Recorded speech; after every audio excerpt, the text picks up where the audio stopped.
Bem, amigos, boa tarde. Eu sei que nós não avisamos, né? Essa live é de improviso, né? Nós não divulgamos, não estávamos previstos fazer esse encontro, mas estávamos com o tempo livre, né? Estávamos aqui sem nenhum compromisso e resolvemos então aproveitar o tempo para difundir, divulgar o pensamento espírita, fazer algumas reflexões. E aí nós começamos, e estou vendo aí muita gente já entrando, participando aqui conosco. Sejam bem-vindos. Desculpe não ter avisado, como era habitual, não fizemos divulgação. É só para a gente passar o tempo de maneira proveitosa com o pensamento espírita, né? E eu estava refletindo, eu tive vontade de fazer essa live, de fazer esse nosso encontro improvisado, porque, claro, nós temos conversado, temos sido procurados por muita gente, muitos corações que estão no momento depressivo, no momento angustiante, no momento de insegurança, pessoas que estão se sentindo mal, pessoas maravilhosas, mas que estão em conflitos consigo mesmos, face a este momento. Aliás, especialistas, psicólogos, psiquiatras, já estavam preocupados no início do distanciamento social com este tipo de enfermidade, com este tipo de situação. Pessoas iriam adoecer emocionalmente, porque não é fácil, de repente, você sair de toda uma rotina de atividades, sair de todo um processo de relacionamentos sociais e, de repente, se ver confinado há quase 2 meses. Então, tudo isso interfere, isso mexe com o nosso emocional, mexe com nossas expectativas e, naturalmente, borbulha, efervesce dentro da gente e vem à tona, nesses instantes, vem sempre à tona uma série de coisas que nos incomodavam, mas que a gente tinha se acostumado a viver assim. E quando desponta uma experiência dessa, nós ficamos sozinhos conosco mesmo. É um instante em que a gente não tem, talvez, maior poder de distração. Então a gente não tem como se distrair muito, além de escavacar nosso mundo íntimo, escavacar nosso mundo mental. E aí nos defrontamos com muita gente tendo pico de ansiedade, pessoas sentindo uma sensação de medo, como se algo muito ruim fosse acontecer. Ao lado disso, claro, nós temos a participação dos meios de comunicação que promovem, na sua maneira de abordagem, intensificam essas feridas, porque se dissemina um pavor, né, se fala muito da questão da morte. E como a nossa sociedade, as últimas 2 gerações para cá, nós nos distanciamos da questão da morte, ou seja, a tecnologia, a cultura do lazer, a busca da autorrealização profissional fez com que muita gente se afastasse da temática da morte, por exemplo. E quando aparece na televisão várias informações referentes à contaminação, referente a questões da possibilidade da pessoa ser vitimada pelo vírus, então muita gente se vê defronte de algo que não gostaria de falar, que não gostaria de tratar, que é a possibilidade da partida para o mundo espiritual. Então, eu citei isso aí para mostrar quantos elementos existem que desafiam a nossa tranquilidade. E, ao mesmo tempo, tem outro aspecto que creio que a gente já fez até uma abordagem lá no começo do nosso canal no YouTube, para onde a gente também vai colocar essa nossa conversação, de que, ao voltarmos para dentro do lar, nós fomos convidados a conviver mais conosco. Parece uma coisa meio estranha a gente falar conviver mais conosco. É porque no nosso dia a dia, lá fora, nas atividades de qualquer natureza, é como se a gente, nós fôssemos um outro personagem realizando uma série de trabalhos. Então a gente não para pensar sobre as próprias necessidades morais, sobre as dificuldades que nós temos para conosco mesmo, sobre a necessidade da nossa transformação para melhor. E quando a gente se vê numa posição como esta, que estamos agora, nós somos então convidados a aprender a conviver com a gente mesmo. E sabe o que é que muita gente tem descoberto, meus amigos? Sabe o que é? Muita gente tem descoberto que se auto-sabota. É interessante a quantidade de pessoas que realizam a autossabotagem. Eu não sou psicólogo, né? Eu trago talvez a psicologia da experiência, da doutrina dos espíritos e da experiência de vida, né? De todas as coisas que a gente já viveu, do contato com o público, o contato com as múltiplas dores. E é fato que a autossabotagem é um dos elementos que mais impede as pessoas de ter saúde mental, saúde emocional e, o mais importante, conviver bem consigo mesmo. Boa parcela das pessoas que estão com essa dificuldade tremenda com o confinamento social é exatamente de pessoas que nunca pararam para analisar a dificuldade que elas têm de conviver com elas. Às vezes, a dificuldade que as pessoas têm de conviver com o outro tem muito a ver com a nossa dificuldade de conviver com a gente mesmo. E por que a gente tem dificuldade de conviver com a gente mesmo? Porque a gente nunca fez, ou nunca se dedicou, fala a humanidade. Eu sei que essas 40 e poucas pessoas que estão participando agora, sei que já fizeram, talvez, provavelmente, essa reflexão. Mas é porque a gente quase não para fazer o trabalho da autoeducação, do autoconhecimento, da descoberta de si mesmo, do encontro nosso conosco mesmo. Eu vi uma vez um filósofo dizendo assim: convide você para almoçar com você mesmo. Faça um convite para você jantar com você. Parece uma coisa estapafúrdia, parece uma coisa esquisita, uma bizarrice, mas faz sentido, faz sentido. Quase sempre a gente quer estar rodeado de pessoas, contanto que a gente não pare para se ver. A gente quer estar em contato o tempo todo com as pessoas, muitas vezes, para tentar preencher o vazio que nós sentimos dentro da gente mesmo. Aliás, é o tema até que Joana de Ângeles, Divaldo está lançando um livro amanhã, trata-se de vidas vazias. Quantas vezes a gente tenta preencher o nosso mundo interior com a argamassa do outro? A gente tenta preencher a nossa vida com o que o outro tem de melhor. É claro, isso em si não é errado. Nós somos seres sociáveis. É importante para o cultivo da ternura, do amor. Mas é importante que a gente não faça isso apenas para sair da gente. É importante que a gente estabeleça esse relacionamento sem que isso nos impeça de olhar para dentro também. Sem que isso impeça a gente de querer ter o nosso momento, o nosso espaço conosco mesmo. Acho muito importante que a gente tenha o nosso momento de solidão. Existe a solidão doentia, que é aquela da pessoa que tem dificuldade de relacionamento. Pessoas com complexos de inferioridade, pessoas com timidez excessiva, pessoas com fobia social. Estas têm a solidão doentia, patogênica. E outros que, por terem complexo de inferioridade, se isolam para se sentir vítimas. A pessoa que se vitimiza, ela é escrava de um processo de autoflagelação e é escrava, claro, naturalmente, da autossabotagem. Mas existe a solidão sadia.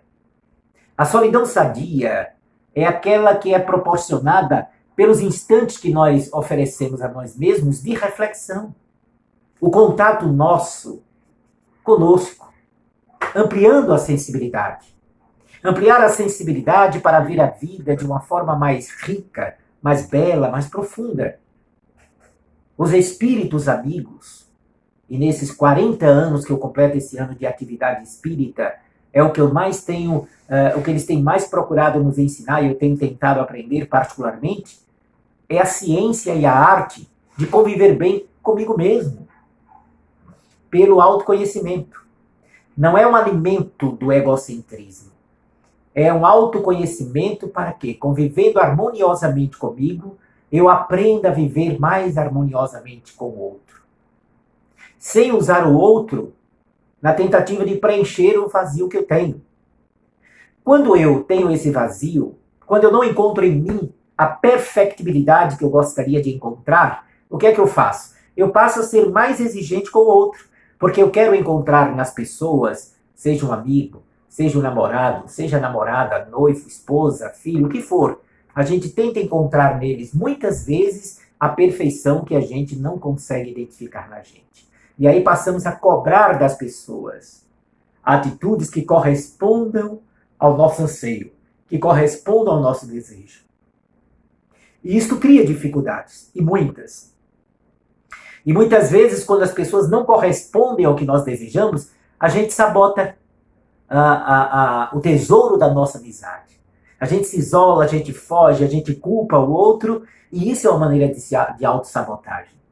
Essa autossabotagem, às vezes, é tão vigorosa, gente, que a gente se acha incapaz de superar e de vencer todo e qualquer obstáculo que apareça no nosso caminho.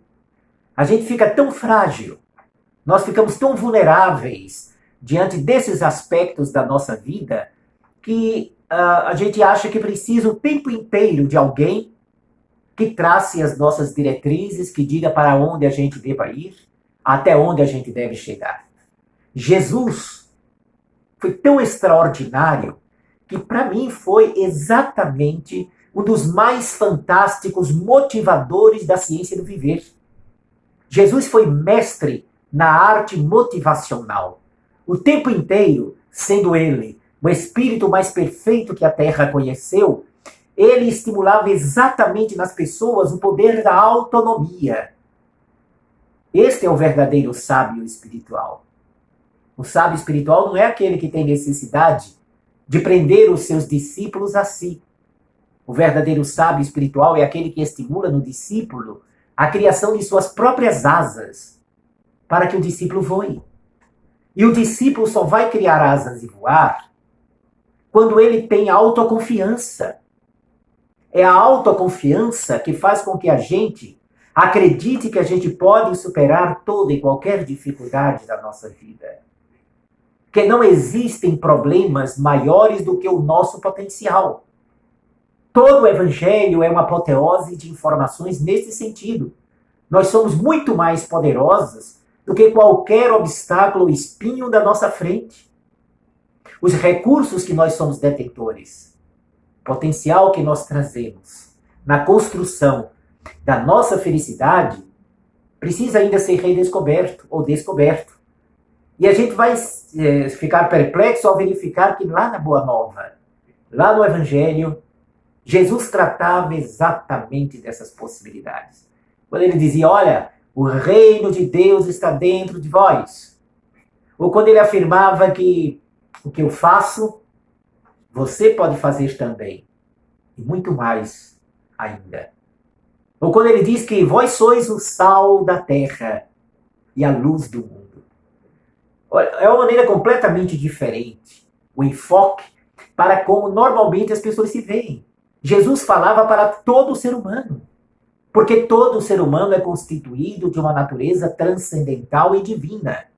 Nós somos seres imortais. Só o fato de termos o poder da imortalidade demonstra que nós somos muito mais ricos do que nós mesmos acreditamos. O ensinamento do Cristo sobre a fé, por exemplo, é ele dizendo que nós temos uma energia aqui dentro, que somos capazes de movê-la, irradiá-la, produzir, sair das dificuldades e mais. Esta fé, este poder e esta capacidade também nos faz capaz de reescrever as páginas da nossa vida, retraçar o nosso caminho e definir perspectivas maravilhosas. Por isto que o verdadeiro convicto buscador espiritual, a criatura que não se auto-sabota, é aquele que conquistou alguma coisa no seu mundo interior e sabe que é capaz de fazer muito mais do que fez até agora. Ser uma pessoa saudável, ser uma pessoa otimista, e o otimista nada tem a ver com o alienado, fora da realidade, não. É o otimista realista, sabendo que existem as dificuldades, sabendo que nós temos limitações no estágio espiritual em que nos situamos, mas também sabendo das potencialidades que nós trazemos. E ao mesmo tempo compreendendo que tudo que existe está sob o governo soberano da vida. Foi este o motivo que Jesus explicitou que nem uma folha, até uma folha que cai, quando cai, é permitido pela sábia providência. Estudando sob a ótica que o Espiritismo nos proporciona, esta passagem de que até uma folha que cai está contada pela providência, é explicitamente Jesus colocando que a gente não precisa temer absolutamente nada. Nada. Aquilo que nos ocorre é fruto, primeiro, da permissão divina. Se o alto achar que isto não é compatível, quantas lições nós não temos na vida de sermos livrados de certas circunstâncias. Ou porque não merecíamos aquilo, ou porque não estávamos adequadamente preparados para enfrentar o desafio. No entanto, também tem o usufruto do nosso livre-arbítrio. E aí, quando nós fazemos opções e escolhas, a sabedoria da lei permite que a gente aprenda com as escolhas que a gente faça. Não há condenação na lei divina. O que há é um processo educativo pedagógico para que a gente cresça e amadureça enquanto seres imortais. Para que a gente aproveite bem a vida, a reencarnação que nós estamos vivendo na atualidade. Para que a gente consiga ter uma consciência bem mais ampla do que nós somos capazes de tornar a nossa existência e de quanto a nossa existência ela foi bela e profundamente organizada para reencarnarmos.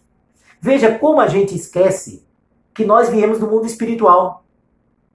Observe que frequentemente a gente esquece, por exemplo, que nós mergulhamos na carne, quem acredita na reencarnação mesmo assim esquece, e para reencarnar, nós tivemos toda uma organização, foram mobilizadas energias poderosíssimas e oportunidades foram estudadas para que todos nós, meus amigos, estivéssemos hoje aqui, nesse instante. Nossos benfeitores nos afirmam que os espíritos que estão reencarnados hoje, vivendo essa experiência da pandemia, como já viveu outras experiências e viverá outras mais adiante, são almas que já tinham noção do momento que a Terra, a humanidade, estaria passando. E ainda assim, envolveram-se numa profunda coragem e quiseram aproveitar a oportunidade do desenvolvimento espiritual. Voltamos à Terra, trouxemos uma série de valores positivos, carregamos qualidades que já adquirimos no passado, temos outras tantas mazelas que ainda não conseguimos superar. Porém, a perspectiva é maravilhosa. É uma benção. É um recurso valiosíssimo. Assistindo uma entrevista do nosso querido Divaldo Pereira Franco, ele dá uma resposta referente ao reencarne futuro do Francisco de Assis. Ele não só toca sobre Francisco de Assis, mas na resposta ele amplia o leque, até o que bate um pouco com o que Marta e outros amigos também têm nos dito, quando ele afirma que agora, essa década de 20 que a gente está iniciando este ano, é a década de se acelerar o reencarne das grandes almas. Entre 2020 e 2035, grandes espíritos estarão mergulhando na Terra de uma maneira em grande quantidade. E estas informações devem fazer a gente superar as dificuldades que a gente tenha, munirmos-nos de bom ânimo, esquecer a ideia de se auto-sabotar. A gente faz isso inconscientemente. As pessoas se auto-sabotam e nem percebem.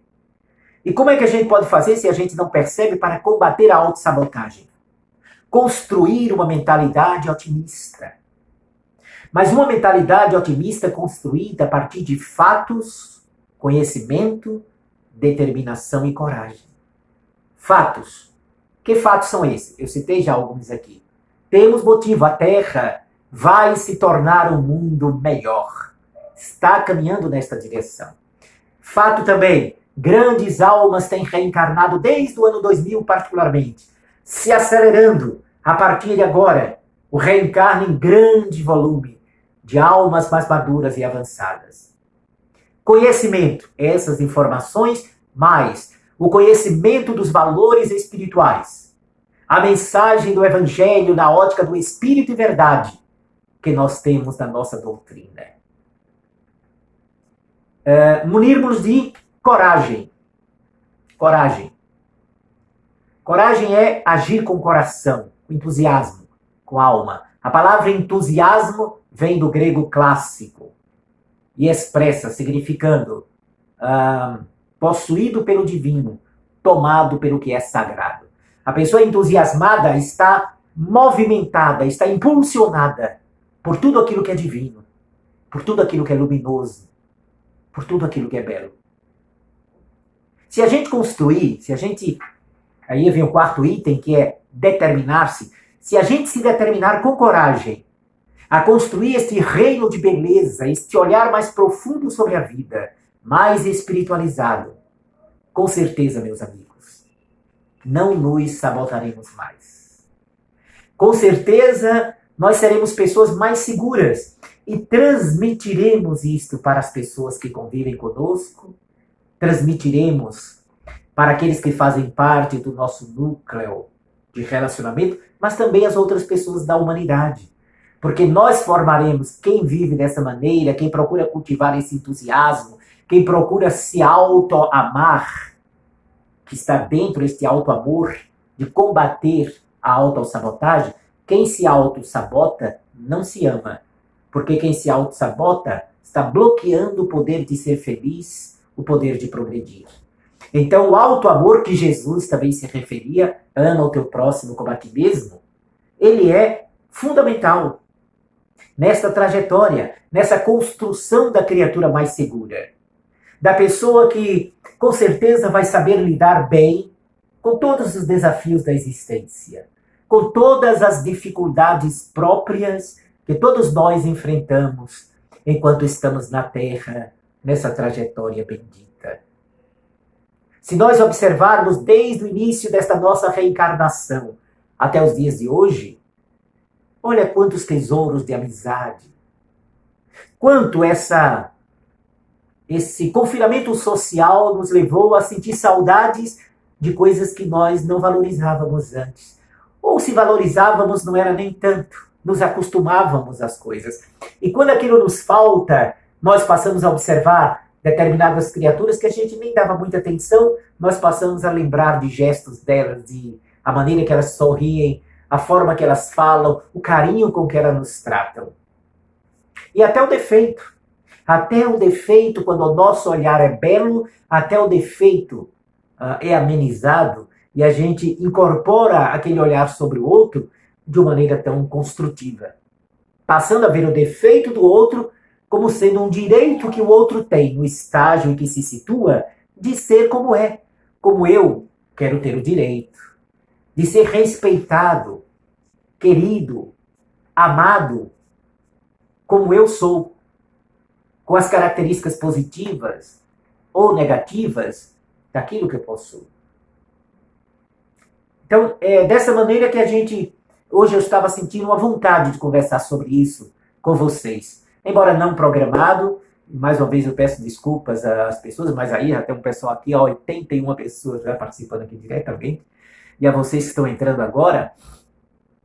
Mas sabe aquele estalo, sabe aquele feeling, aquele momento de vou entrar e vou falar. Hoje eu vou fazer uma abordagem mesmo sem ter divulgado.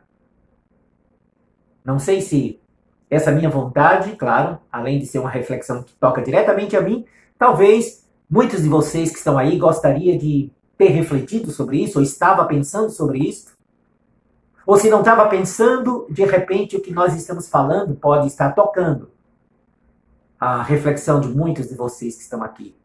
Possa estar de alguma maneira movimentando a mente e o coração de vocês. Nós somos, gente, um laboratório vivo, fantástico de Deus. Não é que Deus está brincando com a gente de laboratório, não. Quando eu digo que nós somos um laboratório sublime e divino, é porque, na verdade, Deus, desde que cria, e cria-se isso eternamente, criando almas, criando vidas, todos os seres, cada um de nós, carrega em estado de germen uma complexidade e, ao mesmo tempo, setas e um rumo para tudo aquilo que é belo, que é elevado, que é nobre, que é digno para ser feliz. Toda a emulação da lei de Deus é sempre na direção da nossa plenitude. Qual é o grande objetivo da reencarnação? Qual é o grande sentido de estarmos aqui na Terra utilizando o corpo físico? Educar-se, reparar equívocos, reajustar, desenvolver as nossas qualidades divinas para alcançar a perfeição relativa. E nós sabemos que à medida que você se torna mais aperfeiçoado, mais espiritualizado, consequentemente, maior cota de felicidade vai sentindo na alma.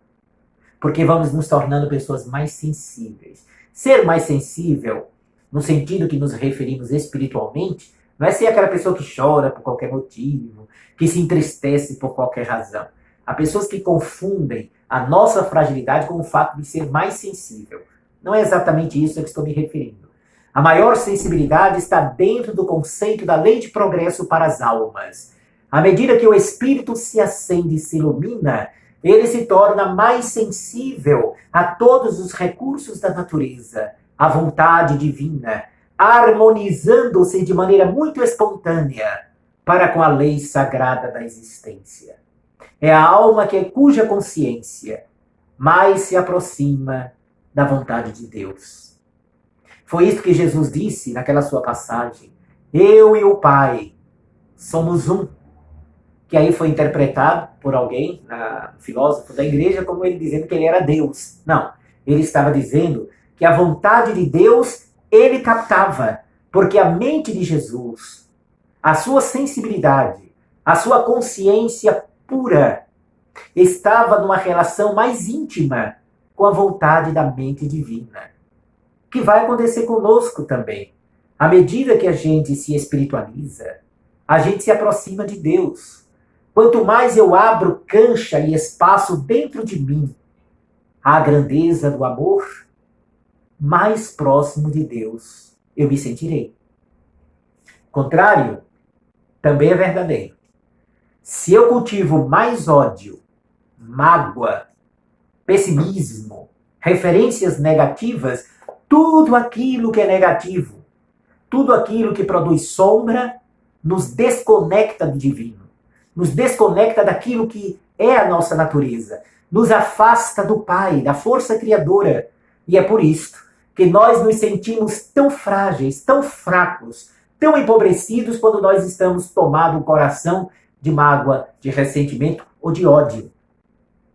E à medida que a gente supera o ódio, eis porque passamos a entender a recomendação de Jesus, do perdão. Porque o perdão livra-nos, o coração e a mente, das sombras que a gente, por invigilância, se deixou envolver. O perdão abre a clareira do espírito para voltar a sintonizar com Deus. E para entender que nós somos feitos realmente conforme a Bíblia coloca, nós somos feitos à imagem e semelhança de Deus. Todo portento, toda grandeza divina já está na gente. Claro que no sentido relativo, porque o sentido absoluto, ou seja, a perfeição absoluta, só Deus a possui. Então essa forma de pensar, esta reflexão que a gente está fazendo, essa maneira de começar a entender que o Espiritismo nos proporciona, meus amigos, e aí nós vamos ver que só no futuro as pessoas vão entender a riqueza e o poder que é a doutrina dos Espíritos, faz com que a gente possa compreender essa nossa natureza divina. Essa ciência que fala sobre a natureza dos Espíritos e a sua relação com os homens na Terra, o Espiritismo, favorece-nos com o grande impulso do alto amor, do alto respeito, jamais se auto-sabotando e, consequentemente, jamais sabotando quem quer que seja, para harmonicamente, refletindo a luz nossa aqui de dentro, o nosso olhar possa enxergar a luz que há em toda parte. Nós enxergamos por fora aquilo que nós carregamos aqui por dentro. Se o meu coração está cinza, se a minha mente está obscurecida por sentimentos negativos, ruins, perturbadores, tudo à minha volta terá esta coloração. Porque aquilo que nos rodeia recebe sempre as impressões daquilo que nos caracteriza o mundo interior. E por outro lado, no sentido inverso, se eu clareio o meu mundo interno, se eu permito o sol da verdade, o sol de um novo tempo, clarear o meu dia interior, o meu olhar vai ser um olhar de luz. E eu vou conseguir perceber a beleza e a luz que há em toda parte. Ah, Fred, mas você está dizendo que aí a pessoa deixa de ver que existe maldade, que existem pessoas sombrias? Não.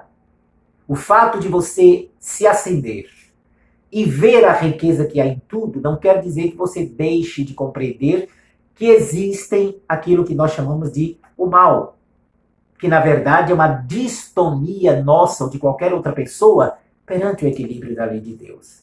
Mas veja bem, se eu consigo espiritualizar o meu mundo interior até quando eu enxergo o mal que há em alguém, eu entendo que ele não é aquele mal. Ele está situado na faixa vibratória do mal devido à má condução da sua própria liberdade.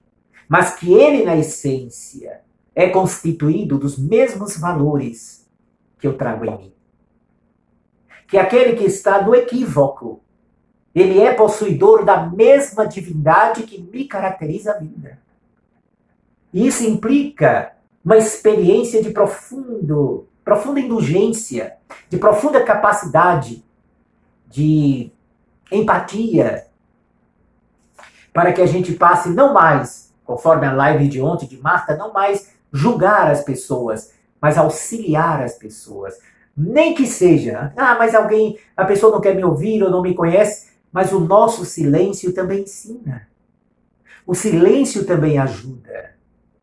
O pensamento voltado para ser útil a uma criatura é uma força poderosa, gente. Emmanuel, o guia do Chico Xavier, escreveu um livro intitulado Pensamento e Vida, para demonstrar o quanto o pensamento é uma força poderosíssima. Por isto que a sabedoria diz, nós somos o que pensamos. Nós somos o que pensamos. Nós somos aquilo que definimos no nosso mundo interior e aquilo que a gente pensa vai refletindo efetivamente aquilo que a gente é.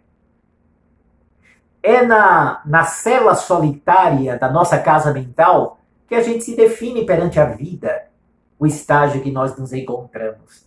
Porque é no campo do pensamento que nós demonstramos a nossa deseducação ou a nossa educação espiritual. É exatamente na câmara onde ninguém nos enxerga, onde ninguém pode estar nos olhando, que nós somos mais verdadeiros. Então, é muito oportuno a gente fazer esse trabalho interno, do domínio do pensamento, da educação da nossa mente, do selecionamento do que tipo de alimento, né? Que tipo de alimento eu estou me nutrindo? Com qual tipo de alimento? Qual é a natureza dos meus pensamentos? Qual é a predominância das minhas aspirações? O que é que eu mais desejo? O que é que me move quando ninguém sabe o que eu estou pensando? O que é que me move quando ninguém está vendo o que eu estou fazendo? É exatamente no anonimato da solidão do nosso mundo interno que nós nos definimos perante as leis sagradas da vida. Às vezes, claro, não deixa de ter o seu valor. Nós, quando estamos diante de outras pessoas, a gente tem gestos de generosidade, gestos de carinho, gestos de fraternidade, e isso é bom. Agora, às vezes nós temos dificuldade quando estamos sem que ninguém veja, sem ninguém olhando, né? A gente tem dificuldade de ter a mesma postura, de pensar com profunda solidariedade, mesmo quando nós estamos sozinhos, pensando com profunda solidariedade em relação às outras pessoas, em relação a quem convive conosco, em relação com quem nós nos encontramos no dia a dia. O pensamento é vida e a palavra é poder. Pensamento é vida e palavra é poder. Não foi por acaso que Jesus disse: a boca fala do que está cheio o coração. Aquilo que nós falamos, como nos expressamos, diz muito daquilo que nós somos na realidade intrínseca, na realidade da alma. É claro que até na palavra a gente pode enganar, até dar um tom de doçura, mas ninguém consegue fazer isso o tempo inteiro. Chega um momento em que a pessoa que não é educada efetivamente no coração, até entre aqueles que ele quer impressionar num determinado momento, termina por falar inadequadamente, termina agredindo na sua voz, na sua palavra, no seu tom. Portanto, Meus amigos, se por aventura a gente acordar por esses dias um pouco para baixo, vamos se levantar. Não vamos nos sabotar. Não vamos fazer uma autossabotagem. Vamos dar uma oportunidade para a gente ser vitorioso diante da depressão, diante do abatimento, diante da tristeza que a gente possa estar sentindo. Dizem os nossos amigos queridos que nós nos aproximamos sim de oportunidades e também de vivências felizes, belas. Quando isso passar, esse momento que nós estamos atravessando passar, e momentos como esse de crise revelam muitas coisas, revelam muito da nossa vida íntima, revela muito do que as pessoas habitualmente falam, né? De governantes até as pessoas mais simples e anônimas. Mas quando tudo isto passar, virão também outras experiências positivas. E não que essa seja negativa, essa é positiva para a nossa evolução espiritual. Positivo que eu me refiro é aquele momento que vai dar leveza, que a gente vai sentir bem, o reencontro com as pessoas queridas, o trabalho que a gente vai retomar, o ver as ruas novamente palpitante, o encontro e o valor que nós vamos dar à natureza. Eu creio muito nisso aí, nessa possibilidade. Então, meus amigos, pelas reações que nós estamos vendo aqui, parece que muita gente está concordando conosco e a gente fica feliz, né, com todas essas colocações aqui que estão chegando, da Hilda Soares, né, deixa eu ver mais aqui, Moriza, brasileiro, tem tanta gente, Evelyn, aqui ó, tudo nos escrevendo, que bom, que bênção, né? Gente, que maravilha, né, vocês aí ativos, ligados, basta o aviso e a gente tá junto novamente para este nosso encontro, para este nosso momento. Né? Eu nem sei quanto tempo que eu estou falando, acho que já faz uns 45 minutos, mais ou menos, 37 minutos que a gente está falando. Então, tá aí, era a mensagem que eu queria trazer para vocês, era essa vontade que eu estava querendo passar para vocês. Não desanimem, não se entreguem à tristeza não. Não permitam que aquilo que é sombra possa empanar você que é luz. Filhos de Deus têm todos os motivos de se sentir vitorioso. Todos. Não nos entreguemos a isto. Não nos abatamos diante das dificuldades. Acordou, está com aquela sensação de, meu Deus, isso não se acaba, de tristeza. Reaja. Sacuda a cabeça, coloque bons pensamentos, faça a sua oração, ligue para alguém, passe uma mensagem reconfortante, pense no amanhã, saiba que hoje vai passar. E depois nós vamos nos defrontar com tantas coisas fascinantes na nossa trajetória. Essa é a riqueza da nossa proposta de vida e da nossa oportunidade para ser feliz. Então, gente, acreditem, sempre nos momentos que ocorreram, que eu me senti um pouquinho assim, eu senti, através da oração, a presença desses amigos dizendo assim, meu filho, somos filhos do Senhor do Universo. Tudo isso que está aqui é para nós. A lei de Deus foi criada para nós. E aí eu só me recordo da música do grande compositor, acho que é Luiz Ramalho, quando através da voz da cantora Amelinha, diz assim, que foi Deus que fez você, fez nascer a eternidade num momento de carinho. Olha que beleza, né? Já pensou se Deus tivesse nos feito para a gente sumir? Mas Ele nos fez para sempre.